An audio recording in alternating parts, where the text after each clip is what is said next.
Shri Ramesh Chennithala. Sir, കേരളത്തിലെ നെൽ കർഷകർ വലിയ പ്രതിസന്ധിയിലാണ്. പ്ലീസ്.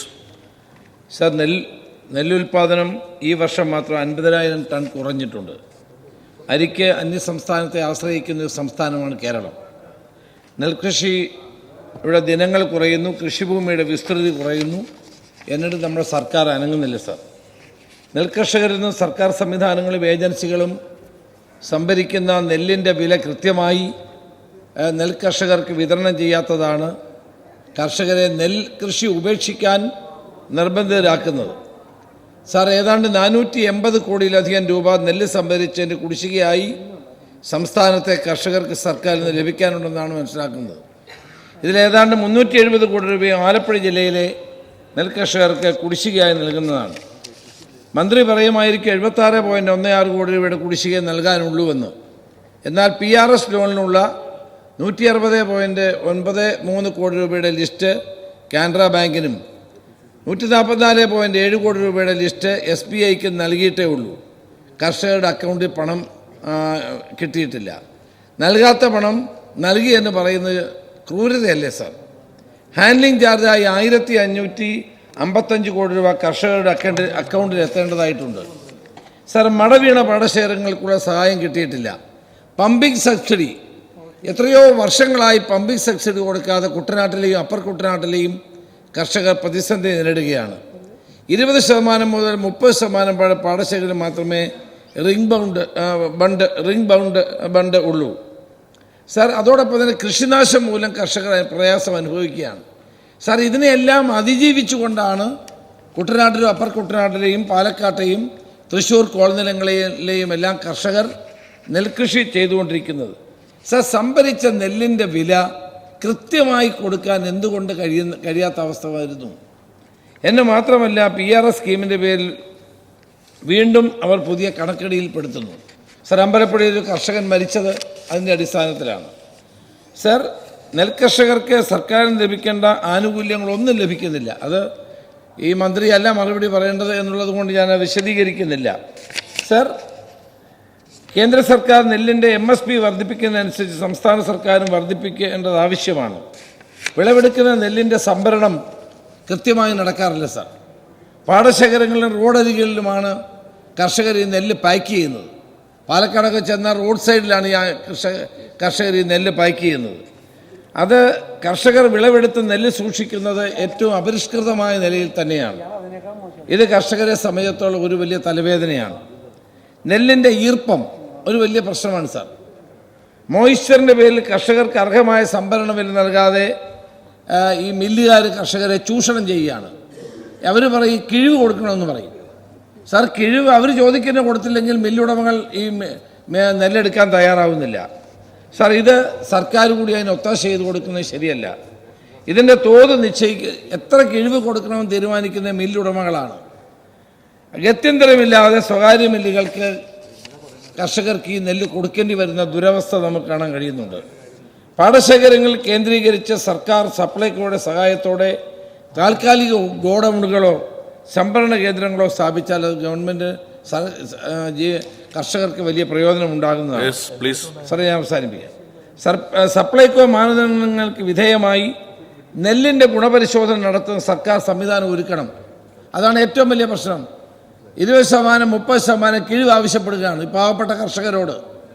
ആ നെല്ല് ഉണങ്ങിയ നെല്ലാണെങ്കിൽ പോലും അത് ആവശ്യപ്പെടുകയാണ്.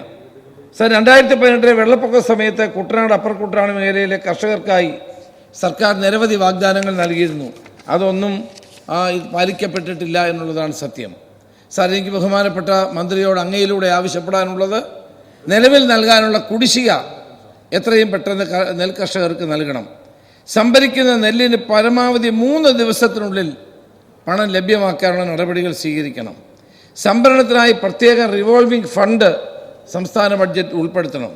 സ്റ്റേറ്റ് പ്രൊഡക്ഷൻ ഇൻസെൻറ്റീവ് കേന്ദ്ര MSPക്ക് ആനുപാതികമായി നൽകണം.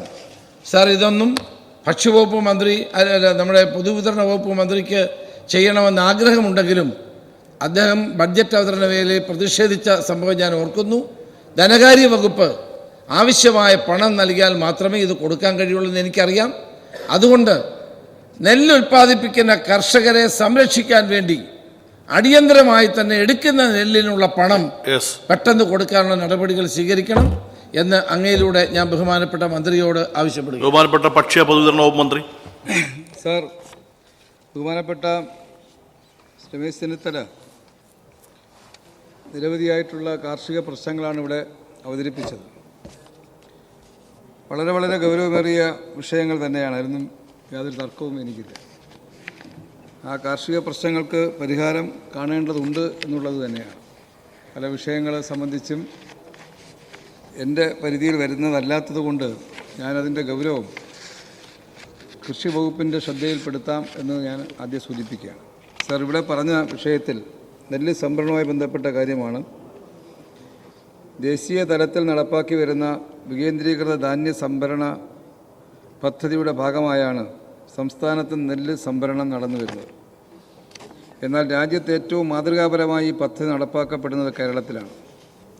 കർഷകർ ഉൽപ്പാദിപ്പിക്കുന്ന നെല്ല് പൂർണ്ണമായി സംഭരിക്കുന്നതും ഏറ്റവും ഉയർന്ന വില നൽകുന്നതും നമ്മുടെ സംസ്ഥാനത്താണ്. ഈ വർഷവും പരാതികളൊന്നുമില്ലാതെ സമയബന്ധിതമായി സംഭരണ പ്രക്രിയ പൂർത്തിയാക്കി വരികയാണ്. കേന്ദ്ര സർക്കാർ നൽകേണ്ട താങ്ങുവില MSP താങ്ങുവിലയോടൊപ്പം സംസ്ഥാന പ്രോത്സാഹന ബോണസ് കൂടി ചേർത്താണ് കർഷകർക്ക് സംഭരണ വില നൽകി വരുന്നത്. പദ്ധതി പ്രകാരം സംഭരിക്കുന്ന നെല്ല് സംസ്കരിച്ച് അരിയാക്കി പൊതുവിതരണ സംവിധാനം വഴി ഗുണഭോക്താക്കൾക്ക് വിതരണം ചെയ്തതിന് ശേഷമേ കേന്ദ്ര സർക്കാർ താങ്ങുവിലയുടെ ക്ലെയിം പ്രോസസ്സ് ചെയ്യുകയുള്ളൂ. ഇതിന് 6 മുതൽ 8 മാസം വരെ കാലതാമസം വരും. കർഷകരിൽ നിന്ന് നെല്ല് എടുത്തതിന് ശേഷം വരുന്ന ഈ കാലതാമസം ഒഴിവാക്കാൻ വേണ്ടിയാണ് ബാങ്കുകളുടെ സഹായത്തോടെ സപ്ലൈകോ ഗ്യാരണ്ടി നിന്ന് PRS വായ്പ ലഭ്യമാക്കുന്നത്. സർക്കാർ വിഹിതം ലഭിക്കുന്ന മുറയ്ക്ക് ഈ വായ്പകൾ സപ്ലൈകോ തിരിച്ചടവ് വരുത്തുകയും ചെയ്യുന്ന വിധത്തിലാണ് PRS വായ്പാ പദ്ധതി നടപ്പാക്കിയിട്ടുള്ളത്. സർ, കർഷകരാരും സംഭരണ വില ലഭിക്കാത്തതിൻ്റെ പേരിൽ ആത്മഹത്യ ചെയ്തിട്ടില്ല എന്നുള്ളത് ഒരു വസ്തുതയാണ്. 2023-24 സംഭരണ വർഷത്തിൽ സംസ്ഥാനത്ത് 1,97,671 കർഷകരിൽ നിന്നായി 5,57,416 മെട്രിക് ടൺ നെല്ല് സംഭരിച്ചു. ഇതിൻ്റെ വിലയായി നൽകേണ്ട 1,578.6 കോടി രൂപയിൽ 1,137.31 കോടി രൂപയും നൽകിക്കഴിഞ്ഞു. ഇനി 56,767 കർഷകർക്കായി 441.29 കോടി രൂപ നൽകാൻ ബാക്കിയുണ്ട്. സാർ, അദ്ദേഹം സൂചിപ്പിച്ചത് കണക്കിൽ 78 ഞാൻ പറയുമെന്ന് പറഞ്ഞത് അത് വസ്തുതയല്ല. ഞാൻ എൻ്റെ വസ്തുത വിവരിക്കാം. ആലപ്പുഴ ജില്ലയിൽ 42,348 കർഷകരിൽ നിന്നായി സംഭരിച്ച 1,59,793 മെട്രിക് ടൺ നെല്ലിൻ്റെ വിലയായ 452.54 കോടി രൂപയിൽ 321.74 കോടി രൂപ നൽകിക്കഴിഞ്ഞു. ഇനി ഇവിടെ അദ്ദേഹം സൂചിപ്പിച്ച 76 130.8 കോടി രൂപ നൽകാനുണ്ട്. അവശേഷിക്കുന്ന തുകയും നൽകാനുള്ള പ്രവർത്തനങ്ങൾ നടന്നു വരികയാണ്. അത് എത്രയും വേഗം നൽകുന്നതാണെന്നുള്ള കാര്യം ഞാൻ സഭയിൽ പറയുകയാണ്. MSP ആയി ലഭിക്കുന്ന തുകയുടെ അപര്യാപ്തത പരിഹരിക്കുന്നതിന് വേണ്ടിയാണ് സംസ്ഥാനത്ത് പ്രോത്സാഹന ബോണസ് നൽകുന്നത്. MSPയും സംസ്ഥാന സർക്കാർ നൽകുന്ന പ്രോത്സാഹന ബോണസും കൈകാര്യ ചെലവും ചേർത്ത് 1 കിലോഗ്രാം നെല്ലിന് 28 രൂപ 32 പൈസ ലഭിക്കുന്ന വിധത്തിൽ സംഭരണ വില നിശ്ചയിച്ചത് വഴിയാണ് രാജ്യത്തെ ഏറ്റവും ഉയർന്ന വില കർഷകന് ലഭ്യമാക്കാൻ കഴിയുന്നത്. സാർ, ഇവിടെ അദ്ദേഹം സൂചിപ്പിച്ച നിരവധിയായിട്ടുള്ള സംഭരണവുമായി ബന്ധപ്പെട്ട ചില വിഷയങ്ങളുണ്ട്. അതിനെ സംബന്ധിച്ച് ഈ കിഴിവിൻ്റെ കാര്യം, അതുപോലെ മുഹിസ്റ്ററിൻ്റെ കാര്യം, ഇങ്ങനെയുള്ള പല വിഷയങ്ങൾ നിരവധി തവണ ഈ സഭയുടെ ചർച്ചയിൽ വന്ന വിഷയങ്ങളായതുകൊണ്ട് തന്നെ ഗുണനിലവാര പരിശോധന ശാസ്ത്രീയമായും തർക്കമറ്റ നിലയിലും നടത്തുന്നതിന് ഉള്ള സംവിധാനം ഒരുക്കുന്നതുൾപ്പെടെയുള്ള കാര്യങ്ങളെ സംബന്ധിച്ച് വിദഗ്ധ സമിതി നിർദ്ദേശങ്ങൾ സർക്കാരിൻ്റെ പരിഗണനയിൽ വന്നിട്ടുണ്ട് എന്നുള്ള കാര്യം കൂടെ ഞാൻ സൂചിപ്പിക്കുകയാണ്.